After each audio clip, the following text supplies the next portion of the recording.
Good morning, good afternoon, good evening, wherever you are in the world. We are back with another Neurodiversity Stories, and we cannot wait to bring our incredible guest today, who's going to be talking.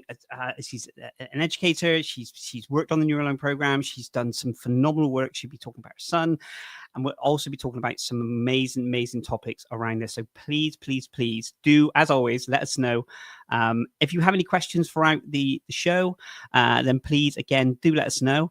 And as always, we can't do this without you. We've reached so many different countries now, and we are absolutely thrilled to be literally serving as many people as we can. If you would like to be a guest on this show, please do reach out to us. We are looking for guests literally all the time as we are back. So that's all the admin side of it done. But we do have a phenomenal guest. But what I also want to say is we also can't do this without yourselves, but we can't do this without the incredible sponsors that we have. And I want to tell you a little bit about Neuralign, who are an incredible organization who we're working with. So I'm really excited to share with you. So Neuralign is an innovative program designed to transform how we support struggling readers. Okay, they're built by people with lived experiences and backed by research. It offers a fresh, effective approach to reading intervention that truly makes a difference. Huge thank you to Neuralign for sponsoring this conversation. And let me just share you a little bit about them. Neuralign leverages years of fieldwork and neuroscience research to unlock your child's reading success in a fun way. The Neuralign is a 40-hour program and includes cognitive therapy, reading exercises, and speed reading. What makes Neuralign computer game-based program unique is that the games train the auditory system, the visual system, and the motor system together, because that's what the brain needs for skilled and automatic reading. During the cognitive therapy part, we address the auditory processing speed in the form of acoustically modified sound to rewire the brain so that students can accurately hear the difference between the sounds within words. We work on visual processing skills and ocular motor skills development with translucent and opaque moving graphics. Neuralign also addresses the eye-hand coordination and motor skills. Our approach is multisensory because fluent reading requires multiple systems to work together with split-second timing. Reading exercises bond what has been corrected from the cognitive therapy program and reinforce timing, spelling, fluency, and comprehension skills. During the program, we give rewards to motivate students to persist on their way to success. We know it works because 99% of students improve reading by at least 2 grade levels in 40 hours. It helps your mind to put the words and the sounds together, and somehow then it makes sense to you and it becomes easy, it becomes part of you. Every child has the potential to learn. It is up to us to give children the tools they need in order to move forward in their lives. So guys, that is Neuralign, and please, all the details for how to get in touch with them will be all in the blurb in the comments section. So please do check them out. Incredible people, incredible software, doing incredible things. So guys, I want to now introduce Bethany, who is going to be our next guest, who is absolutely phenomenal individual. So I want to tell you that Bethany's passion for helping children began at home when her son was diagnosed with dyslexia. After seeing his reading ability transform through the Neuralign program, she stepped into the role of advocate, not just for him, but for countless other students facing the same struggles. But her story goes deeper with this, within the incredible work that she has done. So I'm absolutely honored to introduce Bethany to you. So please do welcome our next guest.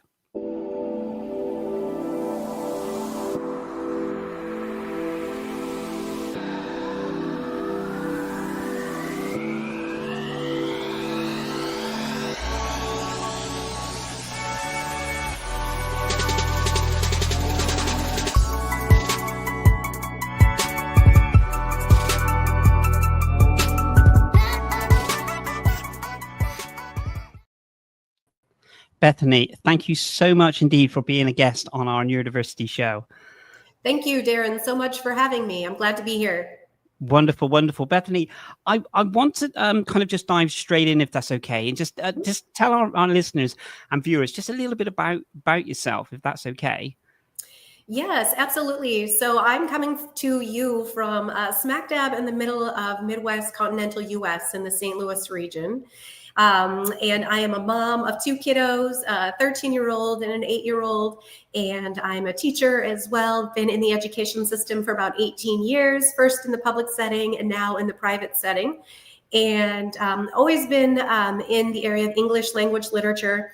But with my son's challenge, I've done a little bit of crossover now, and I find myself doing a lot of work with students who have special needs, particularly in the area of reading.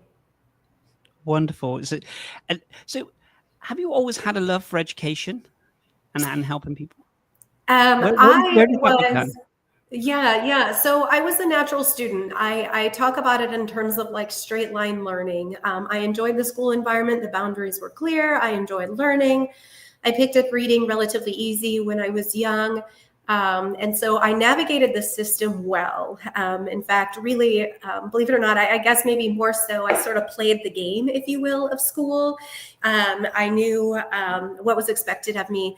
When it came to math and science, that was a different ballgame. That was a foreign language to me. But school is always a place where I felt comfortable. And I did not start out my adult career in education, but I ended up there because I missed it. And I missed the excitement of opening up something new and exciting for students and taking them on that journey. But I've been very humbled and been given new eyes in that I consider my own children to not be what I call straight line learners. They're not sit and get.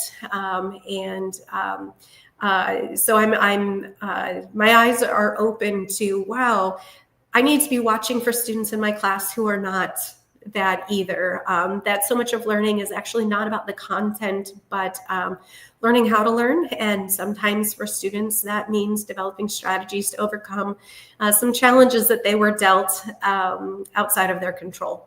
Absolutely. And thank you so much for sharing that. And you mentioned about the strategies that you see. And I guess that you've, over time, you've been able to kind of identify, is there a certain pattern that you see forming, or does obviously everyone's individual within this side of it, but it's incredible that you're able to help and support, but do you sort of see patterns forming, or do you see and how you can help and support with that? So patterns, more and more across the board. There is an increase in the number of students who are having to navigate reading challenges or other challenges, if you will, learning challenges for any number of reasons. Things like ADHD and autism are on the rise. And when you think about the school structure, when you have lots of kids in a classroom and you're trying to move them on consistently and efficiently and to also impart effective learning, more and more you're seeing outliers in that. And the reality is, and I share this with my students right now, I teach the middle grades, 6, 7, and 8. I have taught all the way up to 10th grade. But I explain to my students that a classroom is an artificial learning environment. If you think about the times when you have found your flow and you've completely lost track of time and you find yourself maybe, nerding out completely on something, and it's just delighting, your mind and your soul to follow the rabbit trail. That's learning, right? And so in the classroom, it's not an ideal situation for all types of learning. And as a result, those students who are not straight line, right? They have some neurodivergence. That construct within the classroom is actually more so where the challenge lies. The student, all students with neurodivergence are actually very bright. Rarely is it a case of intelligence. But in the classroom setting where you're asked to sit and conform and move along at a given pace, that's where some of their intelligence is lost. Yeah, yes, you're absolutely right. I think if we were to take that concept in any other parts of our life, so take our work life, for instance, and I know there's certain industries where you're checkout or something. There's a long period of time where you're scanning items and bits and pieces, but generally, in a work environment, you would want to get up and walk around, or you'd want to do something. But generally, you're not able to do that because you're structured for pretty much 60 minutes, aren't you, to carry that out, which seems a little bit alien. Absolutely, absolutely. And depending on what grade you're working with, there can be some freedom for that. But depending on, also the makeup of the students, are they walking around because they need to, or because they see another child is doing it and they just want to jump in? So it's very challenging. And I will say that I am in a classical Christian school, so we're in a private construct. Where our setup is also just different. Our expectations for behavior are much different than what maybe you would encounter in the public school setting. And so we actually don't have a special education resource in the sense of maybe a formal interventionist or pull out classrooms and things like that. We're a smaller school. So that also impacts what we're able to do during the day to help these students. And yet, I have become a staunch advocate that a classical education, if that's what the parents want, we should be able to make that available to all learners. And it's just a matter of figuring out, how do we make adaptations to make that work for the student? That's really interesting. So how are you navigating that in that sense? I mean, I know you're doing incredible work there, but how are you navigating knowing what you know and how the infrastructure is there? How is that? Because I can imagine that it's quite a big process to try and install within that side of it.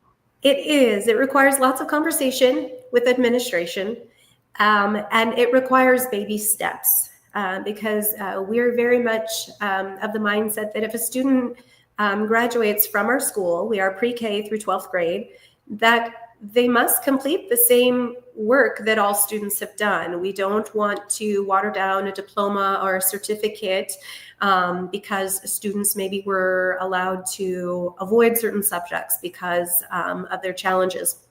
So we're starting small right now with some students who maybe struggle and need extra sensory input. They have, the busy bands that are on their seat, and so they're able to move, or they have something tactile that they're able to work with.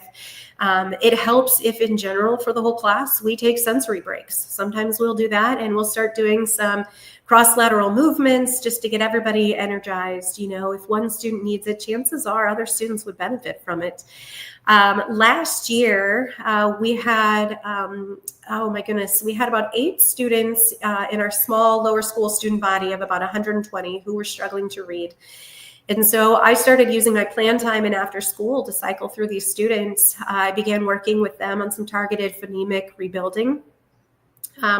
It was not part of my paid contract. Families worked with me on the side, and I would pull them out for 20, 30 minutes a time every 2 days and really tried to address what some of their challenges were. And it worked. It's not a long-term solution, but it was a beginning for these students and for these families. Again, families who are looking for an alternative to the public school setting. This was the way that we were able to provide some assistance to them. And it highlighted other things. So for some students, that was sufficient enough intervention. For other students, they needed to take a higher step and step into programs like Neuralign, or step into some things like some occupational therapy just to help rewire some of their motor systems that are maybe blocking their skills.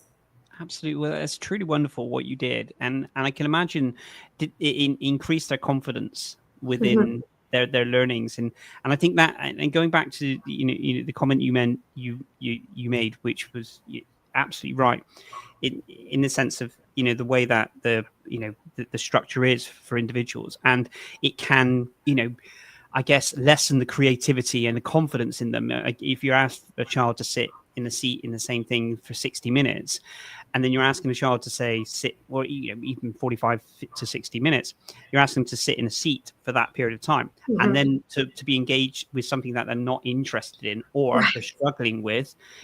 There's so many layers, isn't there, to have that. So Absolutely. You must. Absolutely. And, you or I, we can stand up and go get a cup of coffee. Even if we're sitting in a conference setting with several other individuals, we're trusted to get up and go do those things. Or we might excuse ourselves and go to the bathroom and come back and sit down and be ready to sit. And so I think the question is, how do we build in some systems like that for our students, and again, some of the larger public schools will maybe even have sensory rooms. A student can step out and go bounce for a little bit if they need to. The question becomes, how do we do that in our smaller school settings where those constructs are just not readily available? And absolutely. And it's trying to understand why a sensory room is something that we need, and why are the breaks something that we need. And again, like you said, it's not because the child wants an easier route, or not to be able to do something within that side of it, or necessarily wants like I said, dampening down degrees or anything else. But I guess it's trying to work in a way that is inclusive for everyone, isn't it? To be able to do the same thing.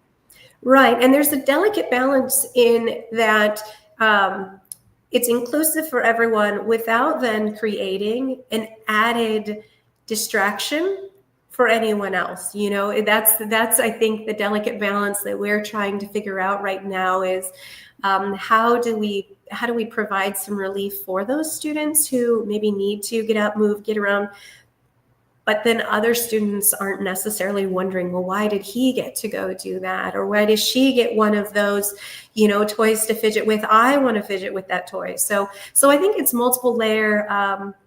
One, administration having lots of conversations. Then it's also, I think, even changing the culture among students and having those open conversations that we all learn differently.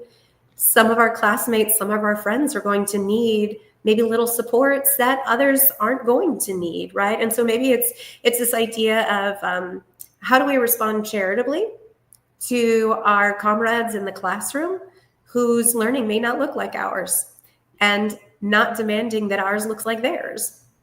Absolutely. And I think you mentioned, around fidget toys, for instance. And I think if we were looking, say we had 20 students in a class, I don't know if it would be better if we gave all 20 students the fidget toy, and then it would then, again, because I know with a lot of children, they just kind of just want to fly under the radar, and they don't want to kind of just be singled out, so to speak. So if you're giving them a device to work with, and the other 29 students or something haven't got one, you're almost you're supporting, but it's almost singling out in a way that person needs that side of it. So I don't know if it's again part of the conversation, whether it's everyone gets a fidget toy, and then it would naturally people that don't want it or don't use it won't use it, and then it would just be and I guess that's some of the conversations and the balance you have to find, isn't it? Absolutely. Because there is the case where, again, depending on which grade, some of those students are going to look at them as it's a toy and it's playtime, not that it's a tool. I think some of the greatest sensory devices are the ones that you can't see, something that can be tucked under the desk or inside the desk or at the student's feet. So if they feel this need to tap or whatever it is, it's not totally noticeable. But I absolutely agree. There's an element where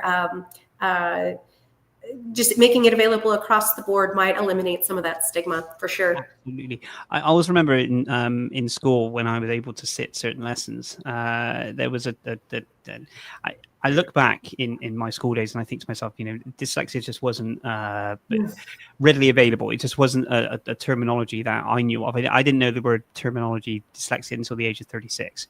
That was when I was diagnosed. So, but I always remember back in some of the lessons I was allowed to kind of sit in that, the tapping of the pen and continuously. And I would always think to myself, that from a sensory point of view, that was really kind of triggering within that side of it. But I completely understand that back then, that was probably enactment of what would be now a fidget toy or something, to a sensory product to be able to help and support that individual.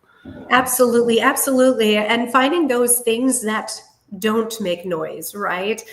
Because I've realized something about myself as I stand in front of the room. I notice that I sway. I have a real light sway, or I notice that if I end up with a paperclip in my pocket, I'm always playing with it or fiddling it. And so I've come to realize about myself that I also have sensory needs and I'm manifesting those. But as an adult, I've found ways of being able to get that sensory input without bringing attention or without causing distraction. And so, I think a little bit of coaching of helping students, how do you get what you're after in those silent and subtle ways? Because I know if I try to lock them up and say, no, you can't, I've shut down their learning. Their brain is needing something in that moment. So trying to work with them to find those appropriate ways for sure. Absolutely. How important would you say that creativity, keeping that creativity and that spark within, a child learning is imperative? How important would you say that is? Off the charts, 10,000%. Absolutely. So when we think about our construct in our school is we want to educate the whole child, and being that we are indeed a religious school, that includes like nurturing, the spiritual aspect as well. But each of these students is a human being, and every bit of that needs to be honored. And they were given various traits, and they have great capabilities for what they will do with those in the world to come. Again, the classroom is an artificial construct. For here in the US, their first 12 years are compulsory. After that, however, the sky's the limit. When you think about the small portion of time they spend in the classroom compared to the amount of time they spend in the rest of their world, that creativity, that ingenuity is absolutely imperative. And I can see how students, I have one student in particular, I find myself saying his name quite often in the classroom because he doesn't realize that his sensory needs are loud, and just constantly having to redirect him a little bit. And I could see how at the end of a given day, he just feels like he's been pummeled, like, oh, my teacher won't let me do anything, right? And so I'm very mindful to have to come back around and fill that relationship tank and make sure that I'm noticing the other areas in which he is thriving, be it his creativity, be it his innovation, whatever that might be. That's one of the things I was very conscious of when it came to my son and his dyslexia, in that as I researched the various approaches for how to address it, I did not want to lose the creativity that he has. I don't want to lose the perspective that he brings to the table, because I believe the good Lord gave that to him. He's going to use it for something. And just because it doesn't conform to the classroom right now does not mean that we need to squelch that out of them.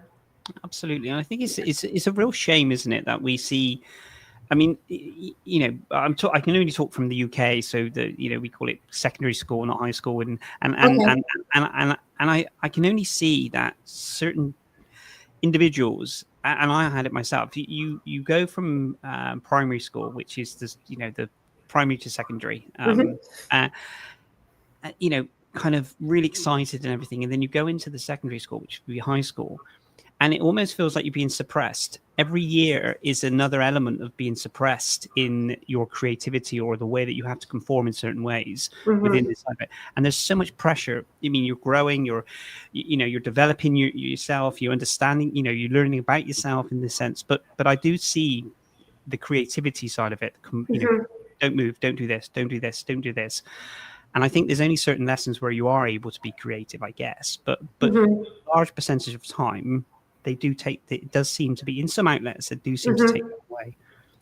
Yes, it does. And I think that has to do maybe with a deeper core level construct of the educational system, right? It's a delicate, there's so much content to impart. There's so much learning to be acquired.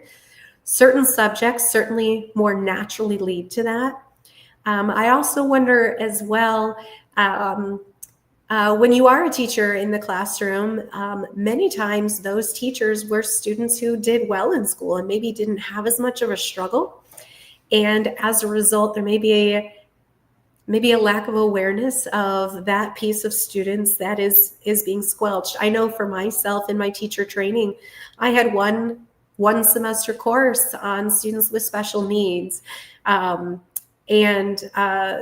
That almost feels wholly insufficient. And a lot of that was from a clinical perspective. When you see this, it's this, and this is how you address it and things like that, but not necessarily from that whole child perspective. I think in our education system, we have to wonder about our aims. I think for our public setting, college and career readiness is the mantra. But what about living a satisfying life? What about finding your gifts and your talents and finding ways of sharing those with the world, right? That seems to be secondary, maybe even tertiary, or maybe that's the program that got cut due to funding. So, yeah, I feel like there is no easy solution. I will say that I have been blessed by wonderful teachers in my life. And I've learned that my job is to keep two eyes open. One eye to see who that student is now, and one eye to see who that student might become. Wow. Because they're not sitting in my classroom to become a professional student. Some of them go on to do that, but there's so much more to who they are. And I, come before you and confess that in the day to day, when we're just trying to keep one foot in front of the other, and we're trying to manage all the things in a given day, that unfortunately it's easy for that to be forgotten. It requires a constant reminder. Sorry, I'm a little bit speechless because I've got goose pimples, because you literally said that that statement when you said about keeping one eye open for the student now, and then the development. It's probably one of the most profound things I've heard. It's about development, isn't it? When we're looking at a child's development, the educational side, we're helping them develop, and you're absolutely right. We don't want them to always be a student in that sense. There's something else, and there's more. So it's how can we help within the educational system to develop the student to what it is that their purpose is and what they are going to be able to do within that side of it. I thought that was just hadn't thought of it that way. And I am in a very unique setting. I'm in a small niche in the classical Christian community where we can do that. That is regularly a part of our discussions about students and about what we teach. Unfortunately, some days it feels a little more ideological instead of practical, and maybe on the grounds, part of what we feel we accomplish in any given day. The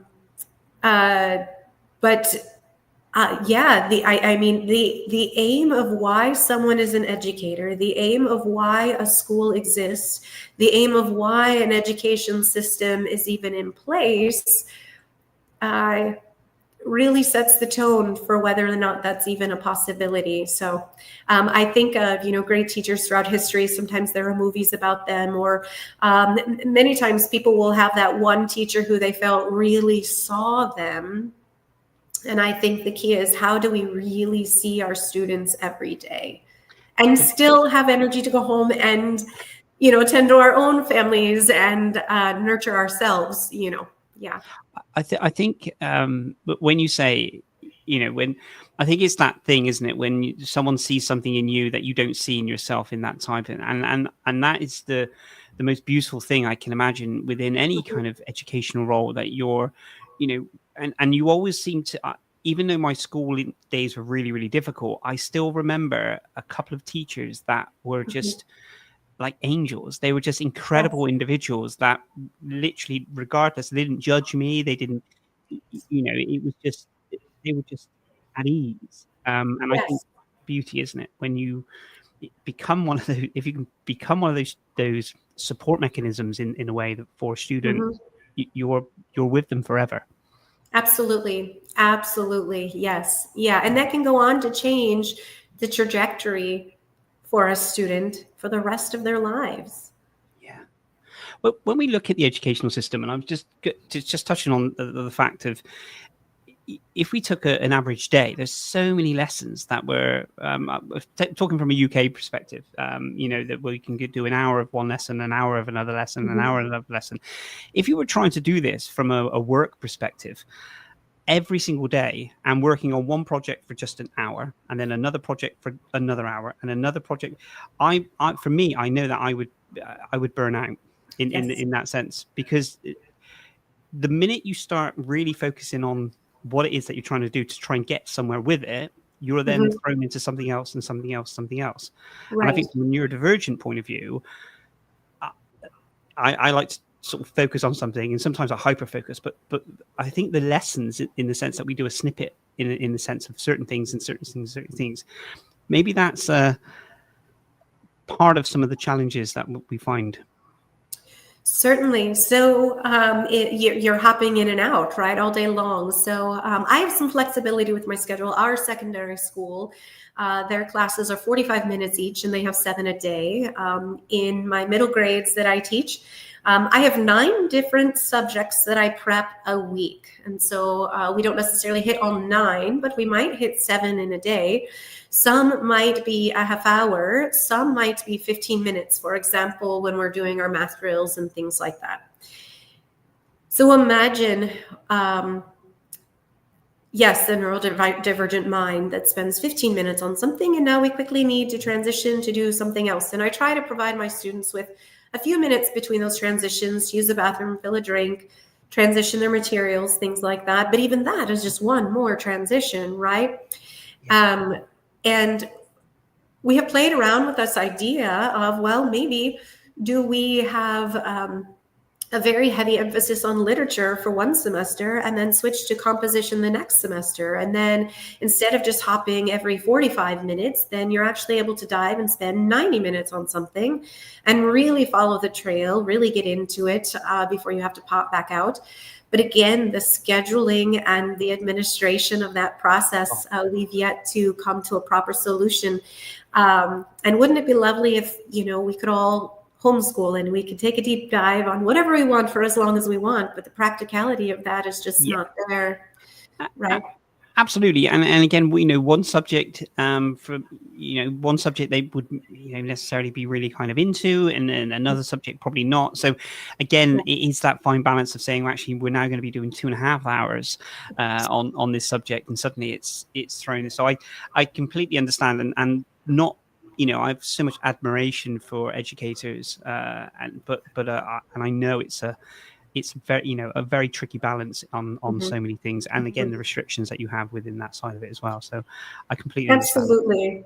Absolutely. If we were robots, I think the options might be limitless.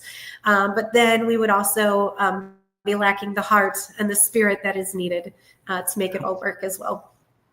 So Bethany, with regards to your son, he was diagnosed, is that correct, with dyslexia?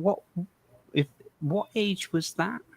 Yes. So he was diagnosed around 6.5. So my son, Bo, he had been in our school's sort of kindergarten program. So he had learned to name his letters. He had learned to name his numbers. But when it came to his kindergarten and his first grade year, he could not connect the sound to the symbol. So he could tell me it was a letter S. He could tell me it was a number 5, but he could not tell me that S was connected, nor could he, in his mind, really wrap his head around 5. What is 5? He could count 5 dots on a die, but when he sees this numeral on the paper, it meant nothing to him. As a result, even copying from the board was difficult for him because he had no connection to the symbols that were on the board. He'd go to write something on his paper and it was, hieroglyphic nonsense. It didn't translate. And I had originally chalked this up to the fact that he was 6 weeks premature. He had spent some time in the NICU, maybe developmentally, he still was needing some time. But by the beginning of first grade, he's coming home saying, I'm stupid. Nobody thinks I can do anything good. And that crushed me because I know how long he still has to go in the system, so to speak, right? And I was reminded of a 10th grader I had taught years ago, and I was asking him about his work. He said, I'm just not smart. I was like, what do you mean? You repair car engines on the weekend. That's incredibly smart if you ask me. And I come to learn that he was just very young when he entered school. He was a struggling reader and no one caught it, right? Too many kids in the classroom. And so here he is as a 10th grader still thinking he's just not smart. And the reality is he was just never taught the way he needed.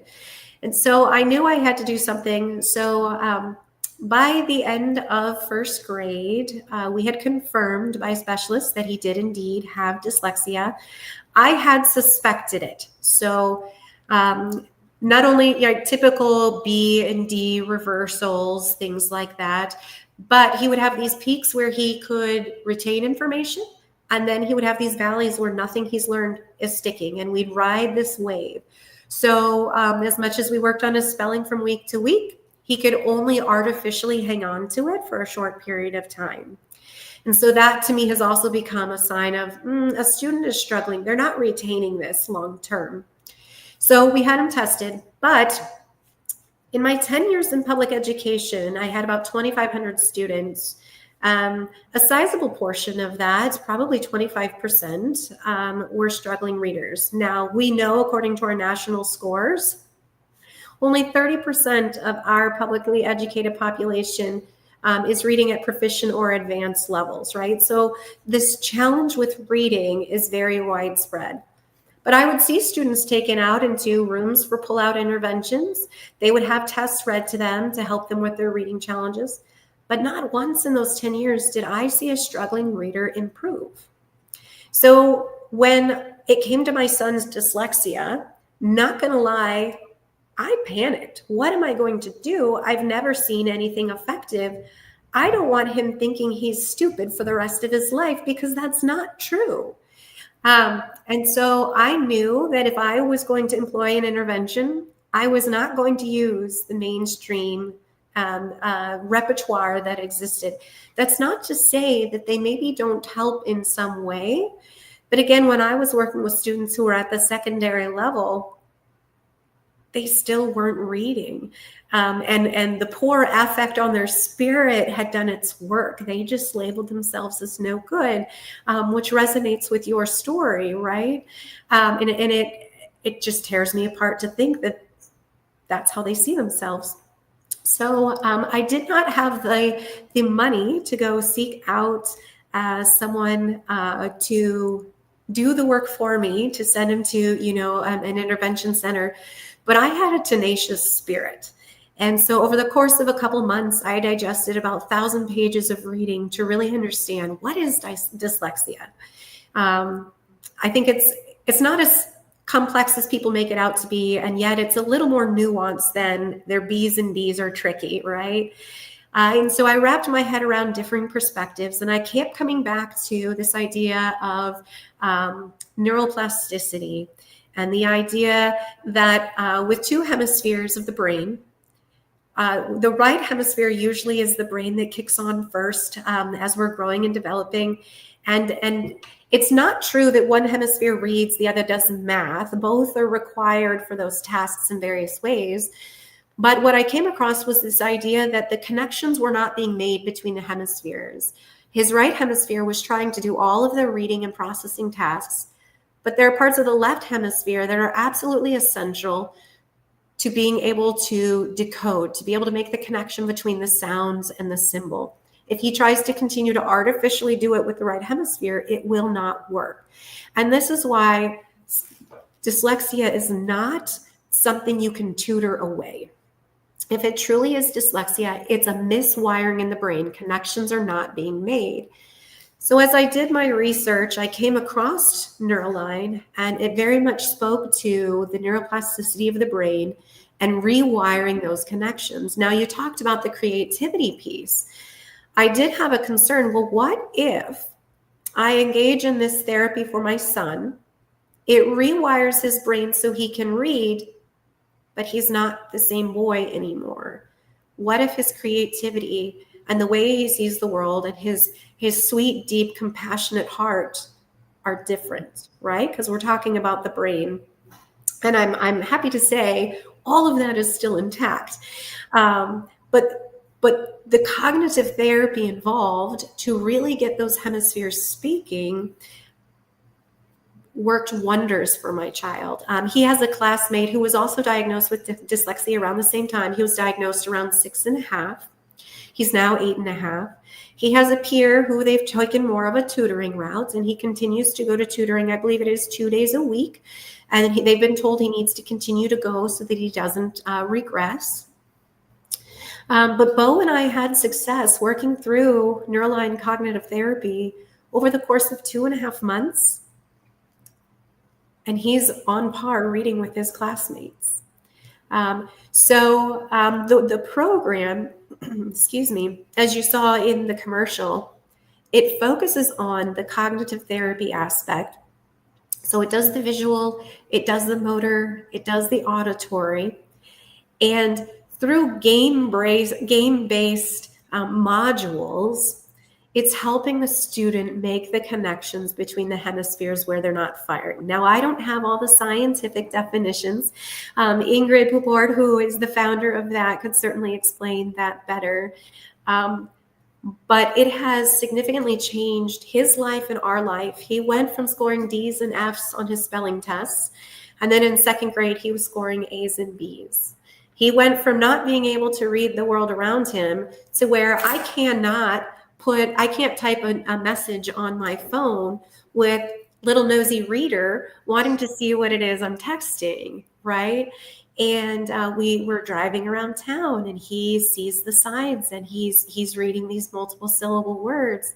Now, is there still some catch up to do in terms of him being able to right up to speed with his peers? Yes, because he spent the first 2 years of his primary learning not able to make the connection. But he's a reader. And so as a result, the work that I was doing tutoring students last year, several of them are transitioning over to Neuralign as well, because tutoring is just not enough. What I loved about the program is in 40 hours of cognitive therapy, they guaranteed that he would increase his reading by 2 grade levels or more, or money back. I can make that risk. Whereas other therapies require year after year of targeted tutoring and practice, 40 hours, right? And so we did about 3 hours a week over the course of, it was 13 to 15 weeks. It focused not just on rebuilding his phonemic awareness, but his fluency and his comprehension. But again, it did so in a way that rewired the connection in his brain. The left hemisphere is functioning. This past August, I had him reevaluated by a educational psychologist, and he has 0 signs of dyslexia. She says it wouldn't have even been part of his report had I not even mentioned it. So, yes. And so though Neuralign specifically focuses on the reading brain, he went from not being able to remember math facts because he didn't understand what the numeral 5 meant in the abstract.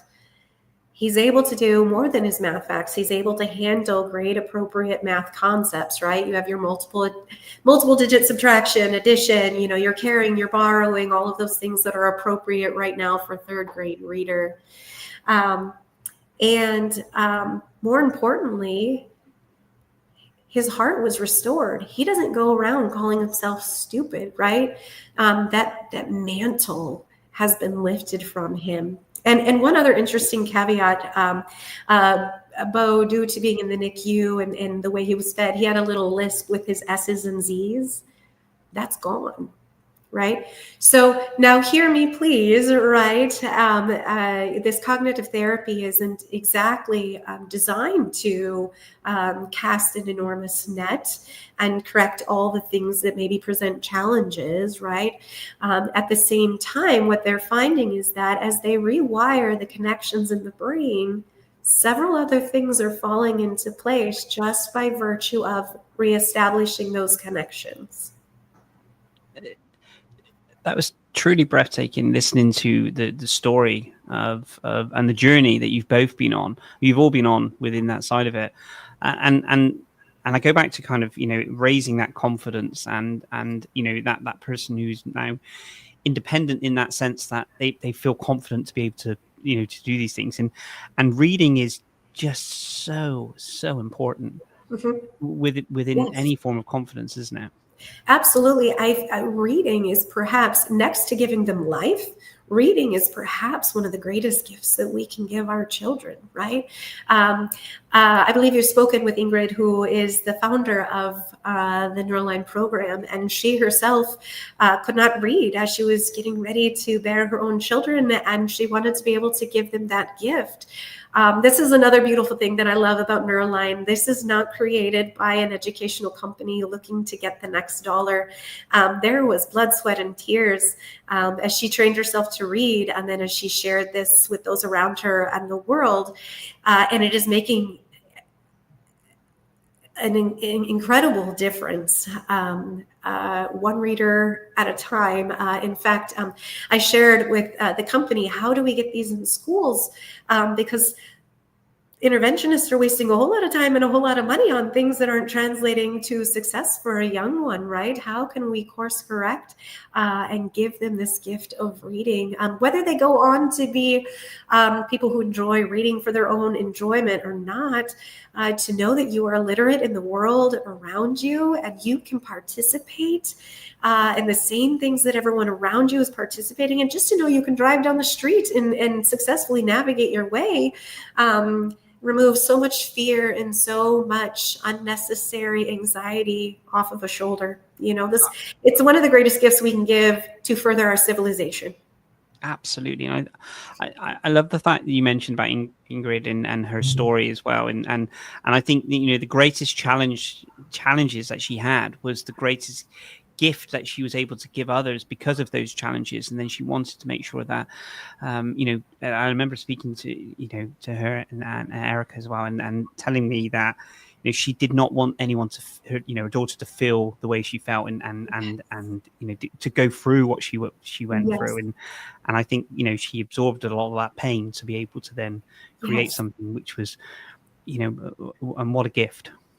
Absolutely. If there's a nomination process for Nobel Peace Prize, I want to find it. I want to nominate her for real, because we're incredible work. Absolutely. So it's providing hope, and what greater thing can you pass along? And I will say, in this journey, I am humbled. Again, I was a straight line learner.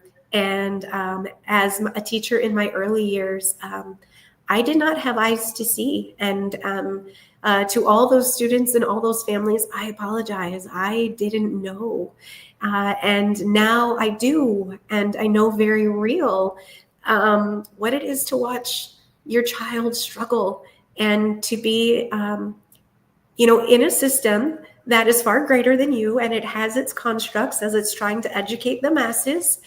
But now I do, and with whatever resources I am given, I want to try to bring that to whatever students are around me that need it as well. What does the future hold for yourself and for Bo? Now some incredible things that that you're all doing in that sense. What does the future look like? The future. Oh my goodness! Like for Bo, the sky's the limit. Whatever it is, he loves the outdoors. He unfortunately loves video games, but he has such a visual acuity. That's the thing, is a dyslexic brain sees in pictures. And so their capabilities are far more visual and imaginative than, say, mine, which very much thinks in terms of words. And so I think he will go on to do something very creative, probably with his hands, whatever it is he's seeing to shape, almost like a Leonardo da Vinci or something like that, in some way. For myself, I anticipate being in the classroom for as long as I can be, and very specifically coming alongside Neuralign. Sometimes I get to talk to schools and share with them Bo's story. And my pleading with them is, please, whatever intervention you're using, put it to the side right now and try this. Will you just try this, please? And bring hope to families in a much more effective way. So I think education is just a part of where I'm at, where I will be. Well, Bethany, it's been absolutely a blessing to speak with you and to hear about your story, Bo's story, and the incredible work that you've done, building up to this. And I feel that because of it's almost like it's like a, you've relit the possibilities of how people can learn and the possibilities of things. So it's been an absolutely wonderful conversation having with you today. Thank you very much. I know that when I stumbled upon this, I just felt like we had received an answer to our prayer, that hope was there, that this was not going to become a lifelong struggle for him. And I love that Neuralign is breaking out into other languages as well. So this is not just going to be an English speaking opportunity for families. So I really think that they are on the forefront of changing the future for countless non-readers. Thank you so much, and thank you again for the stories as well, and telling us about this incredible program, which I've had numerous conversations, and I completely second what you're saying. So thank you so much for bringing this. I wish you the very best, and Bo the very best, and thank you so much again for being a guest on the stories for us. You're very welcome. Thank you.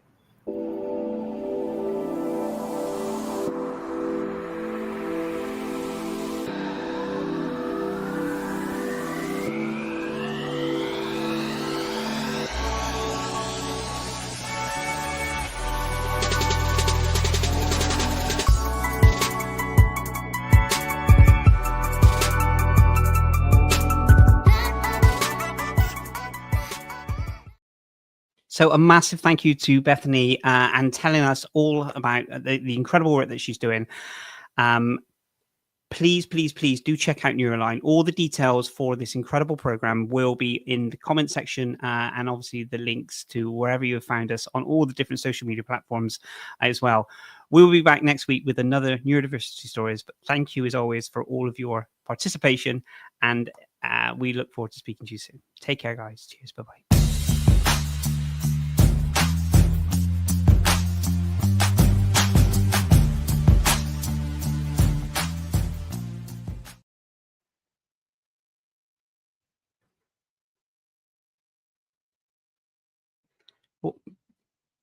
Bethany, can you hear me?